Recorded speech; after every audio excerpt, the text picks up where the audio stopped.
Bonjour à tous, nous poursuivons avec la 5e Mishnah du 7e Pérek. Nous avons vu pour les oiseaux, Khatataof ou Lataof, qu'on n'égorgeait pas avec un couteau l'oiseau, mais avec l'ongle du Kohen, c'est ce qu'on appelle la Melika. La Melika devait se faire avec la main droite. Si, nous dit la Mishnah, Malak Bismol, il a fait la Melika avec la main gauche, eh bien c'est pas soul. Au Balaïla, où la Melika a été faite la nuit, c'est comme la Shrita, on ne peut pas faire la Shrita d'un korban la nuit, la Melika non plus, c'est pas soul. Shachat Chulim Bifnim. Maintenant, si on a égorgé Chulin, c'est-à-dire une bête profane qui n'avait pas, c'est-à-dire un oiseau profane qui n'avait pas été sanctifié, et on l'a égorgé Bifnim à l'intérieur du Beth Amikdash. Chulin Ba'azara. Vekodashim Bachutz, ou bien on a égorgé un oiseau, un korban Bachutz en dehors du Beth Amikdash. Eh bien, dans tous ces cas mentionnés, la Melika avec la main gauche, le doigt gauche, qui est pas soul. La Melika la nuit qui est pas soul. On a fait la shrita d'un oiseau profane dans le Beth Amikdash, ou un oiseau kadosh en dehors du Beth Amikdash. Dans tous ces cas-là, on ne pourra pas manger la viande.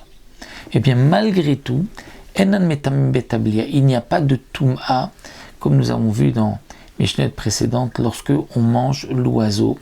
Parce que normalement, un oiseau à lequel on n'a pas fait de shrita, si on le consomme, il y a une toumat nevela, on devient impur, et nos habits comportent aussi. Donc ici, le Tana de la Mishnah vient nous dire que dans tous ces cas mentionnés, il n'y a pas de Touma Betablia, c'est-à-dire que la Melika est quand même considérée comme une bonne Melika, étant donné que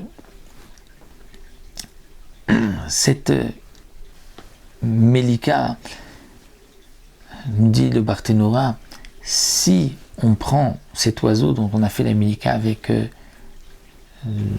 la main gauche, on a mis ensuite sur le misbéach, il y a un digne de im alou lo yirdu, c'est-à-dire que ce qui est monté ne redescendra pas.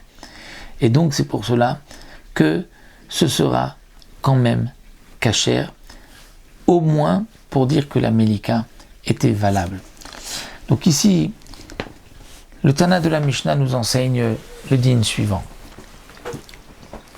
Dans les premiers cas mentionnés dans cette Mishnah, étant donné que si on prend cet oiseau qui a été égorgé avec la main gauche la nuit, au Chulin Baza Kodashim Bachutz, eh bien la Melika aura eu au moins un effet de enlever la Touma de Nevela. Maintenant, Malak Basakin, si quelqu'un a fait la Melika avec un couteau, qu'est-ce que ça veut dire qu'il a fait la Melika avec un couteau? C'est-à-dire la Melika doit se faire sur la nuque. Et donc il n'a pas pris avec l'ongle, mais il a fait avec le couteau. Donc le korban avec le couteau. Ce n'est pas une Melika. Et ce n'est pas non plus une shrita, puisque la shrita n'est pas cachère pour cet oiseau. Ou bien Malak Chulin Bifni, il a pris un oiseau qui était profane, et il a fait la Melika, mais à l'intérieur du Beth Amikdash. Plus haut, on avait vu la shrita.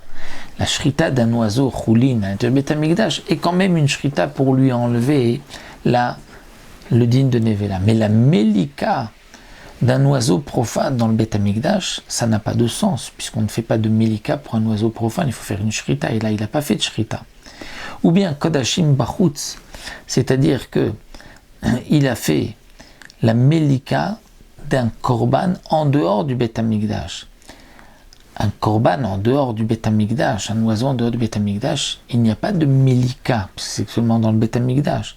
Donc dans ce cas-là, comme nous allons le voir, il y a quand même une Touma, puisque il n'y a pas eu de Shrita, il n'y a pas eu de Melika, et donc le korban reste comme une Nevela, si on le consomme, on sera impur. Dans les premiers cas de la Mishnah, il y avait une Melika, mais qui était psoula, où il y avait une shrita d'un oiseau à l'intérieur du Beth Amikdash, qui est quand même une shrita, ou d'un oiseau en dehors du Beth Amikdash, qui était donc un oiseau korban, qui est aussi une shrita. Donc là, il n'y a pas de nevela. C'est-à-dire, ce korban n'est pas soul. On ne mangera pas la viande, mais malgré tout, cette melika ou cette shrita de chulin bifnim et de kodeshim bachutz a enlevé le din de nevela. Mais si c'était une melika au couteau, donc, ou une melika de chulin à l'intérieur, ou de kodeshim extérieur, donc il n'y a pas de din de melika, ce n'est pas une shrita non plus, donc là, on considère que le din de nevela n'a pas disparu, il y a une touma si on mange l'oiseau.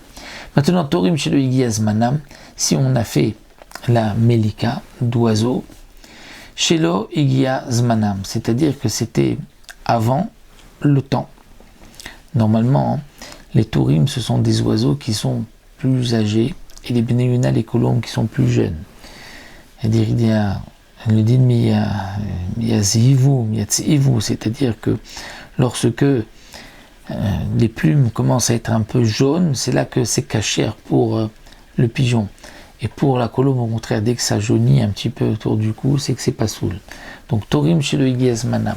Si on a des pigeons qui sont trop petits, ou des colombes qui avaz manam, qui ont passé, qui sont trop grands, ou bien chez yavash gapa, ou bien l'oiseau, il y a une aile qui a séché, et donc dans ce cas-là, le korban n'est pas soul, ou bien chez nismit ena, où il y a un œil qui a été enlevé de cet oiseau, donc il n'est pas soul, bien nicté à ragla, ou un pied enlevé, bien qu'il n'y a pas chez les oiseaux de din de moumim de défaut, mais s'il y a un membre qui manque, comme une patte cassée, dans ce cas-là, c'est pas soul. Et donc dans tous ces cas-là, metamab établir, puisque le korban n'est pas cachère, étant donné que c'était avant ou après le zman, où il y avait une aile qui a séché, un œil en moins, une patte en moins. Donc là, même si on montait ce korban sur le misber, on aurait dû le descendre. Donc on considère que la melika n'a pas eu aucun effet, et donc il y a toujours une touma betablia. Donc zéaklal, voici la règle, nous donne le Tanal Mishnah. Kol shaya psulo bakodesh, lorsque le psoul est bakodesh, c'est-à-dire au Beit Hamikdash, le korban était caché, on a fait la melika avec la main gauche. Donc le psoul était bakodesh. Si on monte cet oiseau sur le misber, on ne le descend pas. Eh bien, il n'y a pas de touma betablia. Il n'y a pas de touma si on avale l'oiseau, c'est-à-dire que la melika a eu quand même un effet. Alors que l'oaya psula bakodesh, mais si le psoul n'était pas bakodesh, c'est-à-dire l'oiseau déjà n'était pas apte à être sacrifié parce qu'il était trop vieux ou trop jeune, ou parce que il lui manquait un membre, alors dans ce cas-là, puisque même si on le montait sur le misère, on devrait le faire descendre, donc metama betablia, donc c'est métamé dans le betablia si on l'avale. Et donc le Tana de la Mishnah termine en nous disant Vechol apsulim shemalku milikatan psula venetam betablia, et toute personne qui est pas soul, c'est-à-dire qui ne peut pas faire la melika, un Israël ou un Onen ou un Tuvulium, Sarkipourim, un Tamé, qui ne peut pas, un Kohen Tamé, qui lui manque, qui ne peut pas faire donc la melika, s'ils l'ont faite, la melika est pas soul, mais malgré tout, Enam Tametablia, on considère que la melika a enlevé le din de nevela, et donc si on consomme l'oiseau, il n'y a pas de touma lorsque on l'avale. Voici donc ce que le Tana de la Mishnah nous enseigne ici dans cette Mishnah.